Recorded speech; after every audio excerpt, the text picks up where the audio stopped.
ऐसा कितने बड़े काम हो रहे हैं जिससे बिल्कुल दिल्ली में ट्रैफिक स्मूथ हो जाएगा। ये प्रोजेक्ट मैंने अनाउंस नहीं किया पर मेरे यहाँ काम चल रहा है। ये जो धौला कुआं से मानेसर तक हवा में चलने वाली स्काई बस में चलाना चाहता हूँ। ये भी दिन आने वाले हैं कि पराली के लिए झगड़ा हो। 5 साल के बाद पंजाब हरियाणा में पराली के झगड़ा होगा और कीमत बढ़ेगी और पराली से किसानों को पैसा मिलेगा। जो आप बड़ा पाव खिलवाते हैं उसका क्या होने वाला है, समोसे का क्या होने वाला है, ये बताइए।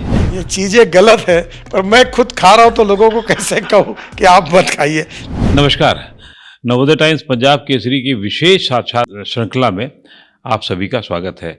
आज हम एक ऐसे शख्स से बात कर रहे हैं जो 30 साल से लगभग मंत्री या सांसद रहे हैं, 40 साल से वो सार्वजनिक जीवन में हैं और देश के इंफ्रास्ट्रक्चर मैन कहलाते हैं। जी हाँ, मैं बात कर रहा हूँ श्री नितिन गडकरी जी से। और आप सब जानते हैं कि वो सड़क परिवहन और हाईवेज के मंत्री हैं। बहुत बहुत स्वागत सर, आपने नवोदय टाइम्स पंजाब के बातचीत करने के लिए समय निकाला। सबसे पहले तो सवाल आज हम राष्ट्र से शुरू ना करके दिल्ली से शुरू करना चाहेंगे, क्योंकि दिल्ली में बहुत सारी चीज़ें चलती रहती हैं और आज भी ये सवाल उठते हैं कि कितना इंफ्रास्ट्रक्चर का काम हो रहा है, कैसे पोल्यूशन दूर होगा, कैसे धूल धक्कड़ कम होगा। ये एक बहुत बड़ा मुद्दा रहा है। Please sir. आप जो बात कह रहे हो बिल्कुल सही है कि दिल्ली एयर पोल्यूशन का भी कैपिटल बन गया है और दुनिया से अब लोग दिल्ली आने के लिए डरते हैं जब पोल्यूशन की लेवल बढ़ जाती है।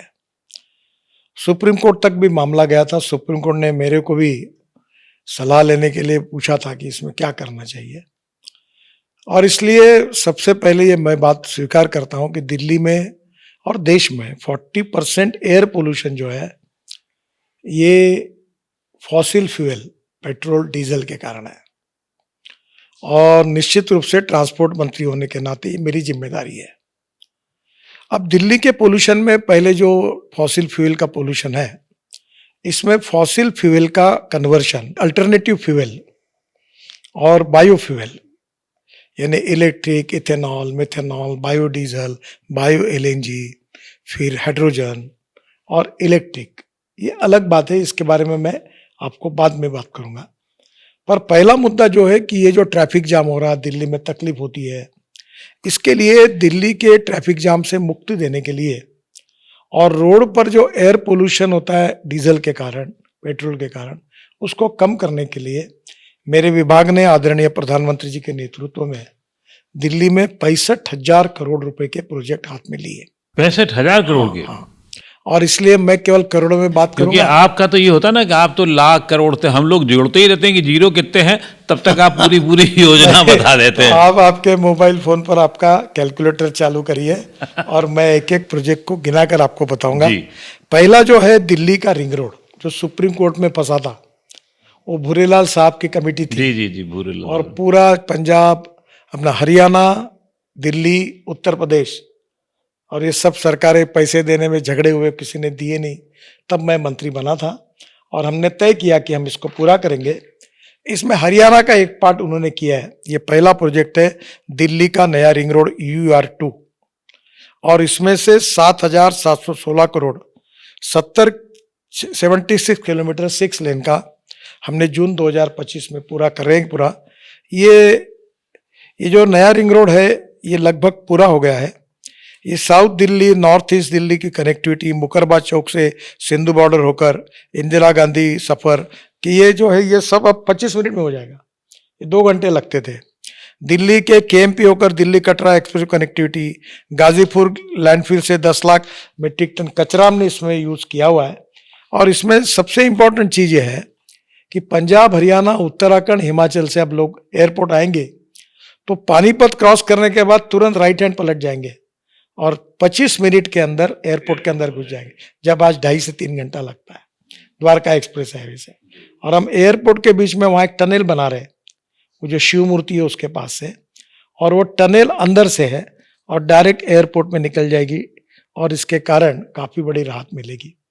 तो दिल्ली का ट्रैफिक भी जो एग्जिस्टिंग रोड पर आता है वो भी कम हो जाएगा और दिल्ली शहर को इससे काफ़ी उसमें इसके कारण फायदा होगा। तो ये जो दूसरा जो है इसके में डीएनडी से दिल्ली मुंबई एक्सप्रेसवे, ये भी 7,000 करोड़ का 60 किलोमीटर है, ये मार्च 2026 में पूरा होगा। ओखला पशु उद्यान 6.8 किलोमीटर एलिवेटेड रोड बना रहे हैं हम, ये मार्च 2026 तक पूरा हो जाएगा। फरीदाबाद के धनी आबादी वाले क्षेत्र में 6 किलोमीटर का एलिवेटेड रोड हम बन गई है। और फिर जेवर एयरपोर्ट, इंदिरा गांधी एयरपोर्ट तक ग्रीनफील्ड मार्ग निर्माण करे 3,000 करोड़ का, ये 32 किलोमीटर 6 लेन है, ये दिसंबर 2026 तक पूरा होगा। और जेवर एयरपोर्ट से फरीदाबाद होकर द्वारका एक्सप्रेसवे होकर इंदिरा गांधी एयरपोर्ट पहुंचना आसान हो जाएगा। दिल्ली अक्षरधाम से ये ईपी इंटरचेंज 3,482 करोड़ 31 किलोमीटर 6 लेन, ये दिसंबर 2025 तक पूरा होगा दिल्ली से अक्षरधाम। जी जी। बाद में ये जो 6 लेन रोड है 31 किलोमीटर, ये एक प्रकार से दिल्ली देहरादून रोड का पार्ट है, ये लगभग पूरा हो गया है। अक्षरधाम से पुस्ता रोड लोनी होकर ईपी इंटरचेंज बागपत रोड तक मार्ग का निर्माण, 17 किलोमीटर एलिवेटेड रोड के साथ 6 लेन सर्विस रोड का काम पूरा हो गया और 14 किलोमीटर का काम दिसंबर 2025 में पूरा होगा। इसके अलावा दिल्ली में हम लोग दिल्ली ग्रीनफील्ड कॉरिडोर, ये 6 ग्रीनफील्ड एक्सप्रेसवे, दो ईपी और दिल्ली मेरठ एक्सप्रेसवे, आप तो देखा होगा जी, 16 लेन का रोड बना हुआ है और ये 60,000 करोड़ की लागत से हम ये 4 एक्सप्रेसवे काम कर रहे हैं। एक द्वारका एक्सप्रेसवे 9,000 करोड़ का 30 किलोमीटर 8 लेन पूरा एलिवेटेड रोड बना है, 50% खुल गया है, बाकी का भी 2-3 महीने में खुल जाएगा। इसमें 8 लेन एलिवेटेड रोड और 8 लेन टनल और 6 लेन सर्विस रोड और मल्टी लेवल इंटरचेंज है, ये जो द्वारका एक्सप्रेसवे में। दिल्ली में 3.6 किलोमीटर 8 लेन की शैलो टनल बनी है, जो पहली बार मैंने बताया कि एयरपोर्ट जाने के लिए, और शहरी क्षेत्र की सबसे लंबी टनल देश की है। शिवमूर्ति में 4 लेवल का interchange ground road, elevated road, flyover और 2 लेवल अंडरपास बने हैं। और द्वारका एक्सप्रेसवे से गुड़गांव, धौला कुआं, वसंत कुंज, नेल्सन मंडेला मार्ग, इंदिरा गांधी एयरपोर्ट के लिए बेहतर कनेक्टिविटी होगी। और इसके अलावा ब्रिज बनाकर IMT मानेसर को भी कनेक्टिविटी दी गई है। फिर दिल्ली मुंबई एक्सप्रेस हाईवे, ये बहुत इंपॉर्टेंट है, जो दिल्ली से 12 घंटे में आप मुंबई जाओगे। लगभग हम बड़ौदा के आगे निकल गए, महाराष्ट्र में काम होते आ रहा है। इस साल दिसंबर तक काम पूरा करने का मैं प्रयास कर रहा हूँ।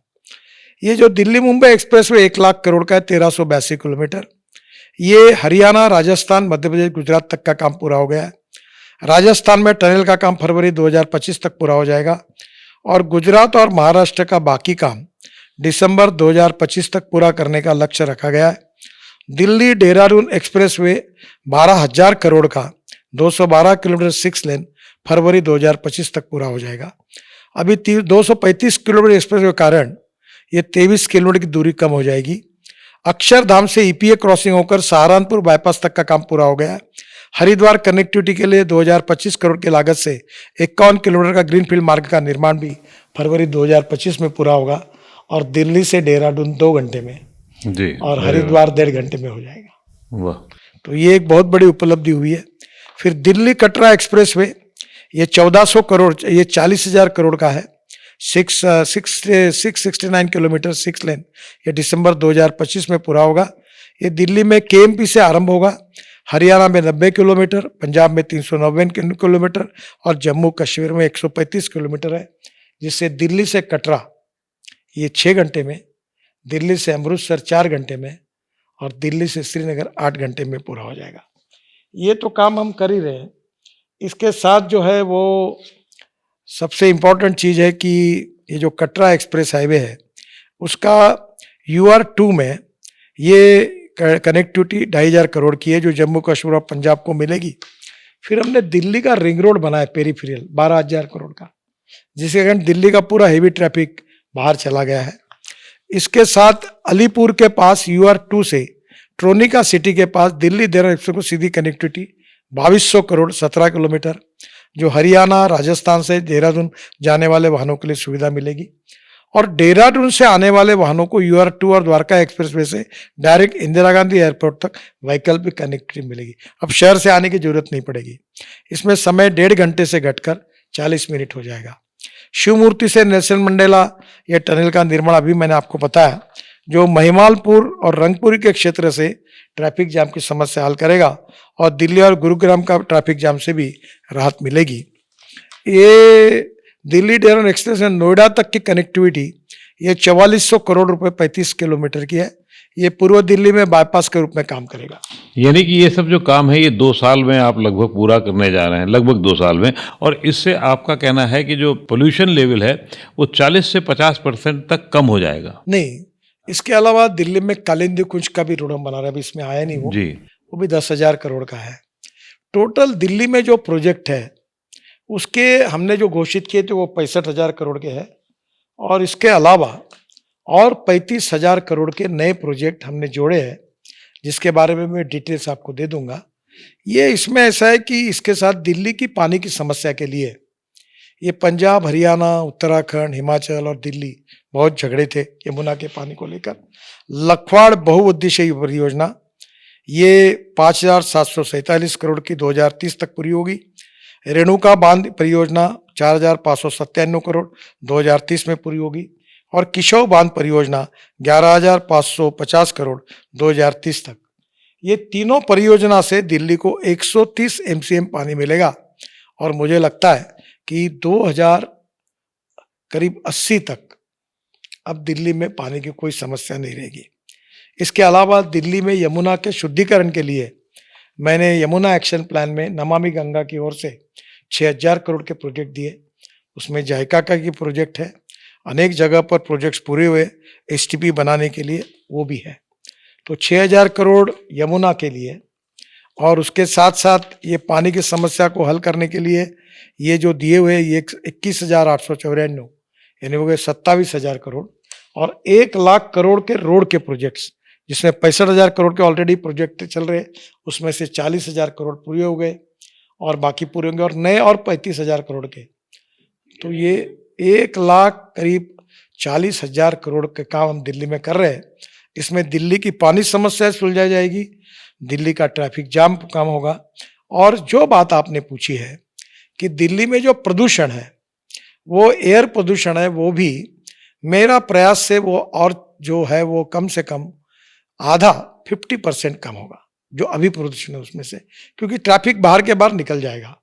पर केवल ट्रैफिक रोड के कारण नहीं, अभी दिल्ली में पूरी इलेक्ट्रिक बसेस आ गई, इलेक्ट्रिक कार आ गई, इलेक्ट्रिक स्कूटर आ गई। मेरे ख्याल से हम लोग उस पर बाद में चले, इलेक्ट्रिक कार को स्कूटर, क्योंकि आपका वो अलग पैशन है और उसके प्रति आपकी दीवानगी हमें दिखती रही है। आपने जैसे अभी कहा कि कुछ योजनाएं अगले सोच करके कि 50 साल बाद तक के लिए पानी की समस्या नहीं रहेगी, लेकिन दिल्ली में अभी जो पिछले 20 साल पहले तक जो बनी योजना है उसमें सब कुछ होने के बाद जैसे मेट्रो बना, तो अब वो मेट्रो का प्रेशर ऐसा लगने लगा कि अगर वो डबल लेवल पे होता तो अच्छा था, या ये सब जितनी योजनाएं बन रही हैं तो क्या अगले 50 साल तक की राहत देंगी? इस तरीके का भी आप आश्वासन देखो, देते हैं? मैं एक बात, ये तीनों इरिगेशन के प्रोजेक्ट पूरे होने के बाद 50 साल तक दिल्ली में पानी की कम नहीं होगी, ये मैं डंके की चोट पर विश्वास के साथ लोगों को आश्वासन करना देना चाहता हूँ। पोल्यूशन को लेकर के जो जितना बड़ा था, ठीक है, सरकारें आती हैं जाती हैं और ये गिनाया जाता है कि ग्रीन डेज, गुड डेज कितने हैं, लेकिन सचमुच दिल्ली रहने लायक आपको क्या लगता है इस पूरे कामकाज के बाद बन जाएगी? देखिए, इसके ट्रांसपोर्ट सेक्टर के पोल्यूशन को हम कम करेंगे अल्टरनेटिव फ्यूल और बायोफ्यूल में, पर इम्पॉर्टेंट है कि पंजाब हरियाणा में जो राइस स्ट्रॉ होता है जिसको आप परेली कहते हैं, वो परेली जलाने के कारण भी दिल्ली में प्रदूषण बढ़ता है। अभी हमने पानीपत में एक प्रोजेक्ट शुरू किया है, ऑलरेडी शुरू हुआ, इंडियन ऑयल ने किया है, जो परेली से 1 lakh litre ethanol, 150 tonne bio bitumen और करीब 76,000 टन बायो एविएशन फ्यूल यानी हवाई ईंधन, ये हवाई ईंधन तैयार हो रहा है। फिर ये जो परेली जलाते हैं इसमें से 400 प्रोजेक्ट परेली से बायो CNG बनाते हैं और 35% लिग्नन निकलता है। तो बायो CNG के 400 प्रोजेक्ट, अब 60 प्रोजेक्ट चालू हो गए जिसमें ट्रैक्टर, बसेस, कार CNG पे चलेगी। और सबसे इंपॉर्टेंट चीज़ है जो 35% लिग्नेंट है वो बिटुमिन में डालेंगे, डांबर में। हम लोग अभी 50 लाख टन डांबर इंपोर्ट कर रहे हैं, अब ये लिग्नेंट उसमें डालेंगे और लिग्नेंट के कारण 15% उसके साथ यूज रबर टायर की पाउडर डाल के हमने पहला रास्ता जबलपुर नागपुर रोड पर मनसर के पास बनाया, और सेंट्रल रिसर्च रोड ऑर्गेनाइजेशन ने कहा कि एग्जिस्टिंग बिटुमिन रोड से भी ये अच्छा है, 50% अच्छा है। तो नेचुरली अब ये किसान अन्नदाता नहीं ऊर्जादाता बन गया, ऊर्जादाता नहीं ईंधन दाता बन गया, अब ईंधन दाता नहीं बिटुमिन दाता बन गया, अब बिटुमिन दाता नहीं वो हाइड्रोजन दाता बन रहा है, और इसके बाद हवाई ईंधन दाता बनेगा। बन रहा है। तो किसानों की गरीबी दूर होगी, परली जलेगी नहीं, और उससे निश्चित रूप से पोल्यूशन तो होगा ही नहीं, उल्टा ये वेस्ट टू वेल्थ होगा। और ये जो कचरा है गाजीपुर का, हमने इसका 7 मीटर हाइट कम कर दी।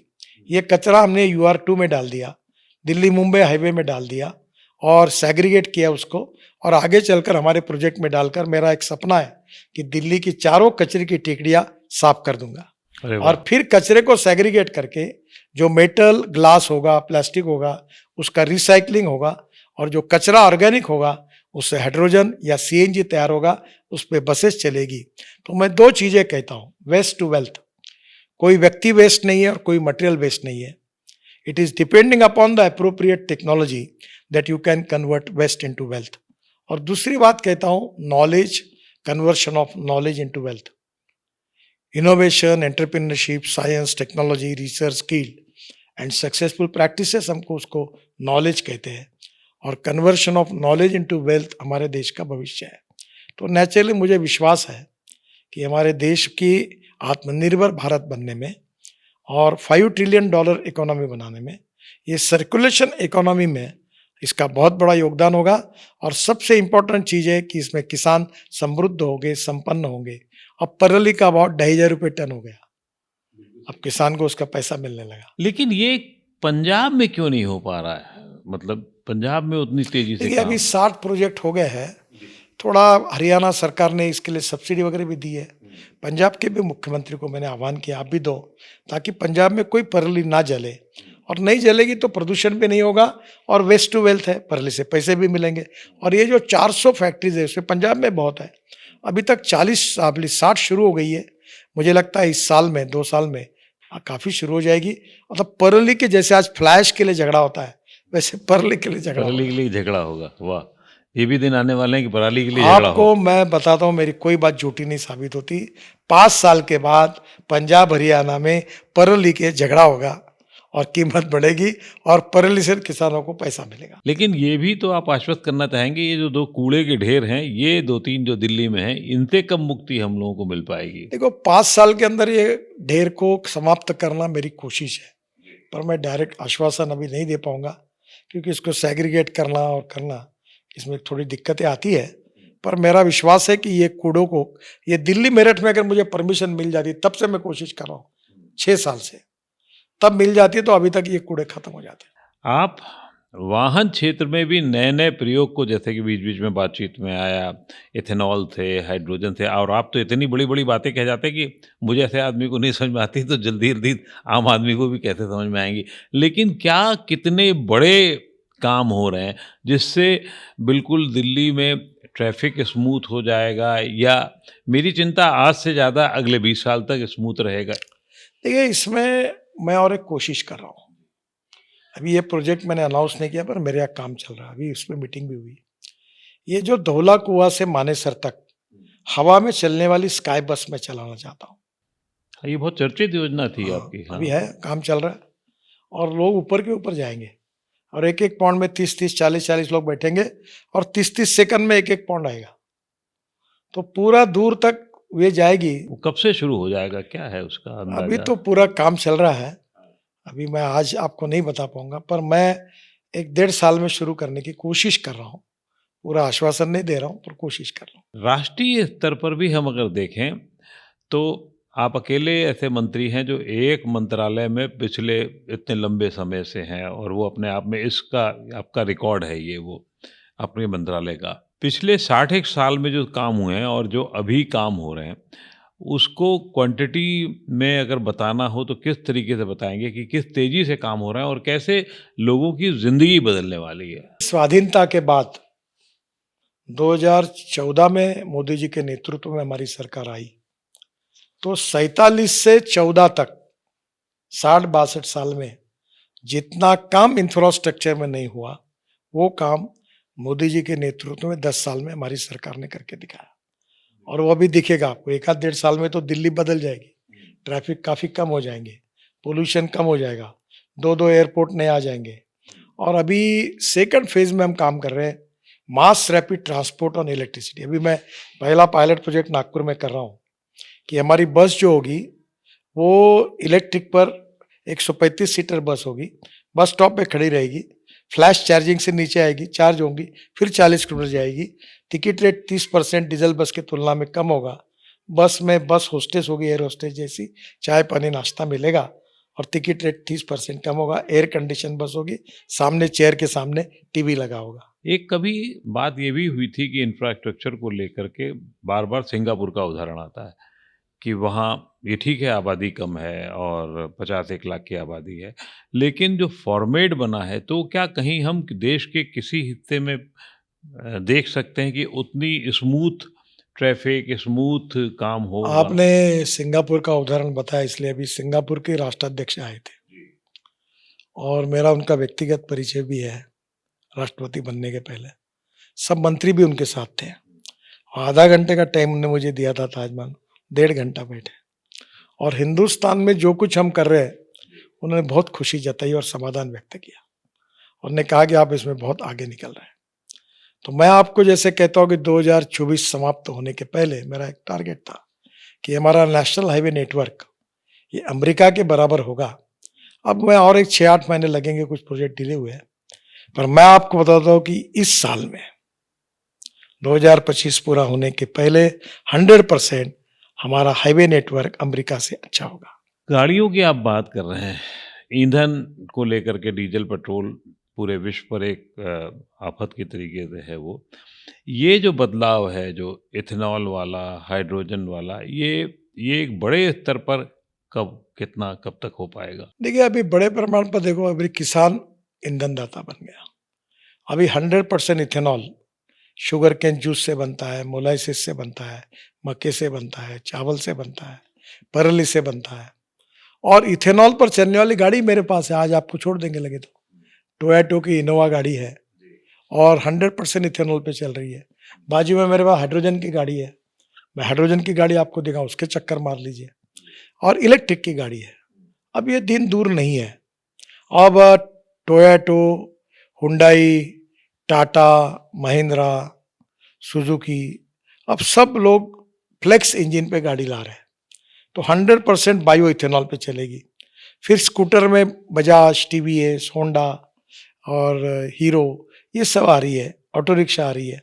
तो पेट्रोल के बजाय 100% इथेनॉल अब यूज होगा। इंडियन ऑयल ने 400 पंप डालने का निर्णय किया है, तो पंप भी शुरू हो रहे हैं। तो मेरे हिसाब से अब किसान ईंधन दाता बनेगा और हमारे पास गेहूं सरप्लस, चावल सरप्लस, मक्का सरप्लस, शुगर सरप्लस और हमारी जो एमएसपी है वो ज्यादा है और मार्केट प्राइस कम है।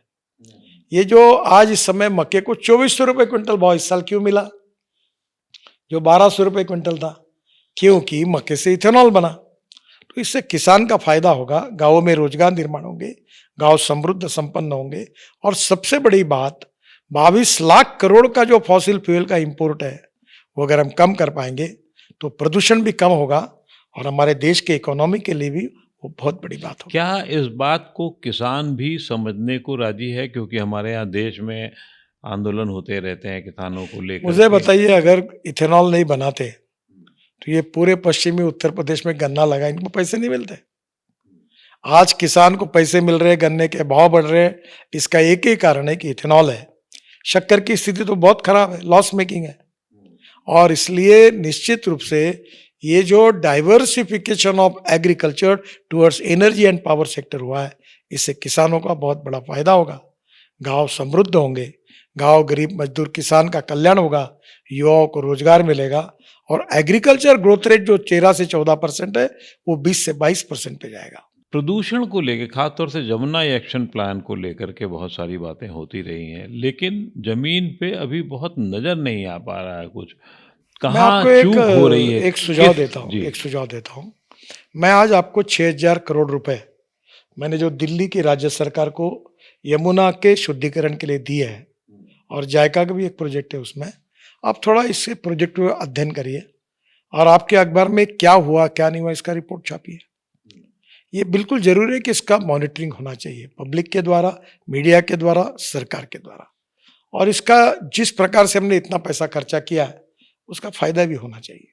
तो मैं आपको लिस्ट देता हूँ, आप चेक करिए। मॉनिटरिंग की बात आई तो आप मॉनिटरिंग के लिए बहुत मशहूर हो गए हैं इधर खास तौर से, और कई बार तो धमकी देते हुए नज़र आते हैं कि अगर किसी ठेकेदार ने कुछ गड़बड़ कर दी तो मैं सब बर्बाद कर दूंगा। तो ये सचमुच इतना डर काम कर रहा है या लोग उस तरीके से? हमारे विषय अभी तक मैं 50 लाख करोड़ के काम कर चुका हूँ। फिर आपने 50 लाख करोड़? हाँ, मैं किया हूँ इसलिए बता रहा हूँ, आप लगा लेना हिसाब, पूरे रिकॉर्ड दे दूंगा आंकड़े वाइज। और ये अहंकार से नहीं कह रहा हूँ, मैं आत्मविश्वास से कह रहा हूँ। तो मैं आपको बताना चाहता हूँ कि एक भी काम में कोई करप्शन की तकरार नहीं। हाँ, क्वालिटी की तकरारें आती है क्योंकि ये ह्यूमन एरर होती है, कभी टेक्निकल प्रॉब्लम आते हैं, मैं ये नहीं कहता, पर अब लोगों को पता चल गया कि एक अच्छे क्वालिटी का काम नहीं करेंगे तो सजा होगी। अच्छे काम करने वालों को हम सम्मान करते हैं और बुरे काम करने वालों को हम सजा देने की कोशिश करते हैं। तो निश्चित रूप से इसके कारण डर तो है। अब कार्रवाई करना भी शुरू किया है, तो बहुत लोगों को 1-1 साल के लिए ब्लैक लिस्टेड किया है। तो मुझे लगता है कि आने वाले समय में निश्चित रूप से क्वालिटी में आपने सड़क परिवहन को लेके बहुत क्रांतिकारी परिवर्तन किए और बहुत सारी चीज़ें हुई और हम सब लोग उसको देखते हैं। लेकिन दुर्घटनाओं में मौत को लेकर के आप बहुत पीड़ित भी हो जाते हैं, भावुक भी हो जाते हैं। ये बात सच है कि हमारे डिपार्टमेंट में सब जगह सफलता ही मिली है, पर इस एक क्षेत्र में सफलता नहीं मिली है। ये 5 लाख एक्सीडेंट होते हैं, पहले 1.5 लाख मौतें होती थी, अब 1,80,000 मौतें हो रही है, और मरने वालों की संख्या 18 से 34 वयोगट में जवान लोगों की 66.40% है, करीब 1,15,00,000। और 30,000 मौतें इसलिए होती कि हेलमेट नहीं पहनते, 10,000 मौतें इसलिए होती कि स्कूल के सामने exit point, entry point, road cross करने में उसमें बच्चों की मौतें होती है, और 50,000 मौतें इसलिए होती कि एक्सीडेंट में उनको तुरंत मदद नहीं मिलती। तो अभी हमने एक स्कीम निकाली है, और उस स्कीम में ये हम लोग एक्सीडेंट होता है तो जो उठाकर हॉस्पिटल में पहुंचाएगा उसका नाम हमने उसको राह प्रहरी बताया, और उसको हम लोग 5,000 की जो अमाउंट है 25,000 का अवार्ड देंगे जो उसने जान बचाई। और जो डॉक्टर है वो तुरंत एडमिट करके करे उसको 7 दिन का खर्चा या मिनिमम 1.5 लाख, मैक्सिमम 1.5 लाख रुपए हम उसको जमा करेंगे। बाद में इंश्योरेंस में जो मरेगा उसके लिए भी उनके अलग स्कीम्स हैं। पर यह करने से मेरा लोगों का आह्वान है कि एक्सीडेंट होने के बाद लोगों की मदद करिए, उनको उठाइए, अस्पताल पहुंचाइए, जान बचाइए। आप अपनी बेबाक बात के लिए बहुत जाने जाने जाते हैं और आपने कई मौक़ों पर ऐसी बातचीत कही है कि बिल्कुल साफ-साफ बात कही है। अभी हाल में आपने महाराष्ट्र में कहा कि एक संकेत दिया था कि इतनी सारी योजनाएँ चल रही हैं तो बहुत सारे डेवलपमेंटल काम के लिए हमें थोड़ी-सी तैयारी और करनी पड़ेगी।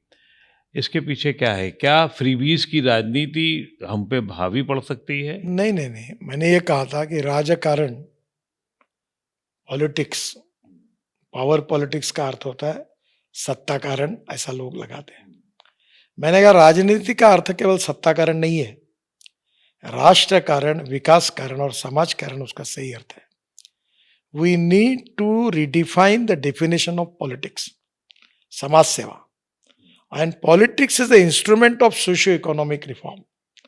और पंडित दीनदयाल उपाध्याय जी ने जो कहा है कि समाज के आखिरी पायदान पर जो व्यक्ति खड़ा है, जिसके पास रहने के लिए मकान नहीं है, खाने के लिए रोटी नहीं है, शरीर पर कपड़ा नहीं है, उस दरिद्र नारायण को हम भगवान माने और उसकी निरंतर सेवा करते रहे, और जिस दिन उस व्यक्ति को रोटी, कपड़ा और मकान मिलेगा उस दिन अपना कार्य पूरा होगा, ऐसा हम समझेंगे। ये उद्दिष्ट रखकर हमने काम करना चाहिए, ये बात मैंने कही थी। आप इतने अनुभवी हैं, आपने अनुभव से बहुत कुछ सीखा हम सब ने। तो देश की युवा पीढ़ी को जो अपने अनुभव से बताएं और लगे कि उनका हम आपने जो 60-65 साल लगाए जिस काम में और वो थोड़े कम समय में कर ले, तो कौन-कौन सी 2 बातें हैं बड़ी? मैं युवाओं को और सबको कहूँगा, पहली प्रायोरिटी अपनी हेल्थ को दो। मैंने गलती की, मैं 60-62 साल तक मैंने कभी इर्रेगुलर इनडिसिप्लिन लाइफ चला मेरा। कभी भी कुछ भी खाता था, समोसे खा लेता था, रात को ढाबे पे खाता था। मैंने कहा, पहले उनको कहा कि पहले हेल्थ को। अभी मैं आज आपसे बात कर रहा हूँ, मैं 2.5 घंटा सुबह उठकर प्राणायाम व्यायाम किया, तब बात कर रहा हूँ। तो मैं अभी पहली प्रायोरिटी अपनी हेल्थ को दो। सेकंड प्रायोरिटी ईमानदारी की वेल्थ को दो। विवेकानंद जी ने कहा है कि no philosophy can be taught to empty stomach. और थर्ड प्रायोरिटी, जो समाज के शोषित, पीड़ित, दलित है, दरिद्र नारायण है, उनकी सेवा करने के लिए कार्य करो, चाहे राजनीति में करो, चाहे समाज कारण करो। उस व्यक्ति को केंद्र बिंदु बनकर काम करो। हमारी संस्कृति ये नहीं कहती मेरा कल्याण करे, हमारी संस्कृति ये कहती है कि विश्व का कल्याण हो। जात पंथ धर्म भाषा सेक से ऊपर उठकर, गरीब गरीब होता है, गरीब को जात पंथ धर्म भाषा नहीं होती। इस देश को सुखी, समृद्ध, संपन्न, शक्तिशाली बनाना, इस देश को विश्वगुरु बनाना, आत्मनिर्भर भारत बनाना, $5 ट्रिलियन की इकोनॉमी बनाना, वर्ल्ड की 3rd लार्जेस्ट इकोनॉमी बनाना। हम 2-4 रहे न रहे, तेरा वैभव अमर रहे माँ, ये हमारा थॉट प्रोसेस है। आप इतने इतने खाने पीने के शौकीन हैं, हमने भी उसका खूब लाभ उठाया है। जब यहाँ आते हैं या नागपुर में आप नहीं भी होते तो भी घर में आप खूब खिलाते पिलाते हैं, भाभी जी खूब खिलाती पिलाती रहती हैं। लेकिन अब ये खिलाने पिलाने में जो अभी जंक फूड की प्रवृत्ति चल रही है, उसको कैसे रोका जा सकता है? क्या देखो कुछ साहब, ये क्या होता है, हर चीज का अल्टरनेटिव देना पड़ता है। अभी ये G20 का हुआ ना, इसमें एक वो जो कौन सा अन्न बोलते हैं उसको अपना, जो मोदी जी ने नाम रखा है ना, जो मिलेट का, हाँ, हाँ, हाँ, मिलेट वाला। उसका एक सुंदर सैलड बना था। वो ऐसा बढ़िया बना था, वो ITC वाले होटल का था, मैंने पता किया बात। तो वो क्या इतना टेस्टी था, तो लोगों को आप इसके अच्छे अल्टरनेटिव दो। अभी हमारे यहाँ संतरे का सूप मिलता है, पोहा। अब पोहा तो थोड़ा अच्छा नहीं है, पर लोग आते हो सूप मैं चाय कॉफी की बजाय सूप पिलाता हूँ, अच्छा लगता है। लोग बोलते हैं हमको सूप चाहिए। तो ये बड़े का क्या होगा जो आप बड़ा पाव खिलवाते हैं, उसका क्या होने वाला है? समोसे का क्या होने वाला है, ये बताइए? देखो, इस पे कुछ कहने का मेरा नैतिक अधिकार नहीं है। ये चीजें गलत है, पर मैं खुद खा रहा हूं तो लोगों को कैसे कहूं कि आप मत खाइए। देखिए साहब, जीवन खुशी के लिए है। हर पल पल में खुशी से और आनंद से जियो और जीने दो, ये मेरी फिलॉसफी है। मैं कोई 100% परफेक्ट नहीं हूँ, दावा भी नहीं करता, पर मैं भी रोज रात को, मुझे एक ने पूछा, तुम इतना काम करते हो, ये करते हो, बहुत सोचते होंगे। तो क्या सोचते हो? मैंने बोला, यही सोचता हूँ कि आज रात को क्या खाना है और कहाँ जाना है। बिल्कुल सही बताता हूँ मैं आपको। कभी आपको कुछ बनाने का मौका मिले तो क्या बहुत बनाता हूँ, मेरी रेसिपी भी फेमस हो गई और मेरे को शौक है। कोविड के कारण तब बनाता था, अब मैं अपने यूट्यूब पे भी देखता हूँ। अभी रसम बनाया मैंने, अब रसम 50 प्रकार के है। हमारे यहाँ सांबार वड़ी बनती है बहुत सुंदर, और पूरन पोली बनती है। तो ये अभी एक भेल बहुत अच्छी है। मैं तो ललचा रहा हूँ नाम सुन सुन करके, और आप जो कह रहे हैं। अभी देखो, एक ही बात बताओ, आप नाराज मत होना, आप दिल्ली वाले हो, खाने की मजा दिल्ली में नहीं, मुंबई में। मुंबई में है। हाँ, रात को 12 बजे जाओ, आपको जो चाहे वो मिलेगा और सस्ते में मिलेगा। मुंबई जन्नत है खाने के लिए। चलिए, आपकी जन्नत और सब जगह फैले, सब जगह लोग स्वस्थ रहें। बहुत बहुत शुभकामनाएं आपको। इसी तरीके से देश के काम में आप जुटे रहिए और लोकप्रिय हमेशा की तरीके से, और जो भी कोई सीमा नहीं है उस पे रहिए। बहुत बहुत शुक्रिया सर, नवोदय टाइम्स पंजाब से नमस्कार, समय नमस्कार। निकालने के लिए।